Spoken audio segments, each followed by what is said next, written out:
Assalamualaikum warahmatullahi wabarakatuh. Halo teman-teman semua, saya Boga Invila Emilta, NPM C1C018084, mahasiswa S1 Akuntansi, Fakultas Ekonomi dan Bisnis Universitas Bengkulu. Jadi, di sini materi yang akan dibahas itu mengenai isu lainnya terkait transaksi menggunakan valuta asing. Nah, di isu lainnya terkait transaksi menggunakan valuta asing ini dibagi menjadi dua metode biaya. Yang pertama, perolehan aset tetap di luar negeri menggunakan model biaya historis, dan yang kedua, perolehan aset tetap di luar negeri menggunakan model biaya revaluasi. Tapi teman-teman, di sini aku cuma akan membahas mengenai materi perolehan aset tetap di luar negeri menggunakan model biaya historis. Jadi, di dalam transaksi perolehan aset tetap di luar negeri ini, selain transaksi import dan ekspor yang menyebabkan suatu entitas akan berinteraksi dengan mata uang asing, transaksi perolehan aset tetap yang dilakukan di luar negeri pun menggunakan mata uang asing untuk penyelesaian transaksinya. Bisa kita ilustrasikan seperti ada kalanya perusahaan Indonesia demi kepentingan ekspansi ke negara lain, kita harus terlebih dahulu membeli tanah ataupun bangunan yang ada di negara lain tersebut.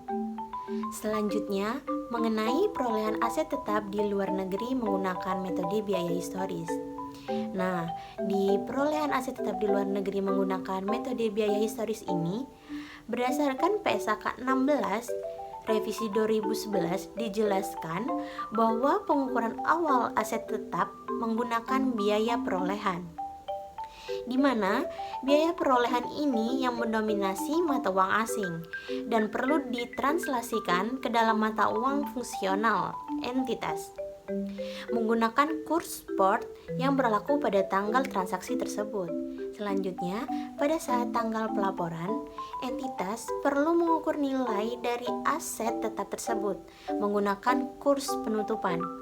Kemudian, mengakui adanya keuntungan ataupun kerugian yang disebabkan dari perubahan kurs tersebut.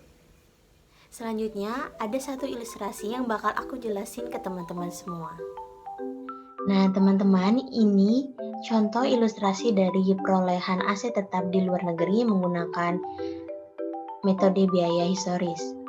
Jadi, misalkan PT Nusantara membeli sebuah lahan atau tanah di Malaysia seharga 1 juta ringgit Malaysia pada tanggal 1 Juni 2015. Tanah tersebut akan dipergunakan untuk keperluan membangun pabrik perusahaan dalam rangka mendukung rencana ekspansi di luar negeri. Perusahaan memilih menggunakan model biaya historis untuk mencatat aset sejenis. Diketahui pula informasi kurs spot ringgit Malaysia atas rupiah sebagai berikut. Nah, pada tanggal 1 Juni 2015 diketahui bahwa kurs spotnya itu 3.500 dan pada tanggal 31 Desember 2015 diketahui kurs spotnya itu menurun menjadi 3.400. Sehingga di situ menunjukkan bahwa pada tanggal 31 Desember 2015 rupiah menguat. Nah, berdasarkan informasi di atas, maka jurnal yang perlu dibuat oleh PT Nusantara adalah sebagai berikut. Jurnal pertama pada tanggal 1 Juni 2015, karena PT Nusantara membeli tanah di negara Malaysia, otomatis PT Nusantara harus memiliki uang ringgit. Maka transaksi yang pertama PT Nusantara lakukan itu membeli ringgit Malaysia. Jadi PT Nusantara membeli ringgit Malaysia 1 juta ringgit Malaysia dikalikan 3.500. Jadi PT Nusantara memperoleh valuta asing sebesar 3,5 miliar dan mengeluarkan kas pada kredit 3,5 miliar. Nah, untuk jurnal yang kedua, karena PT Nusantara sudah memperoleh valuta asing Malaysia ini, jadi PT Nusantara membeli tanah itu. Jadi PT Nusantara memperoleh tanah dengan harga 3,5 miliar dan valuta asing dikredit 3,5 miliar. Selanjutnya, yang terakhir, pada tanggal 31 Desember 2015, PT Nusantara mengakui adanya kerugian atas perubahan kurs yang dikarenakan penurunan nilai tanah akibat perubahan kurs ini yang awalnya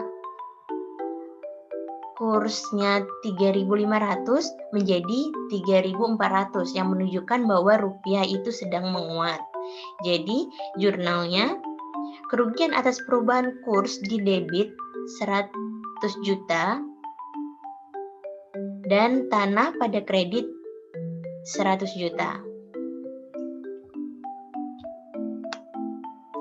Baiklah teman-teman, itu tadi ilustrasi dan penjelasan dari saya. Semoga video saya bermanfaat. Saya Bougainvillea Emilta.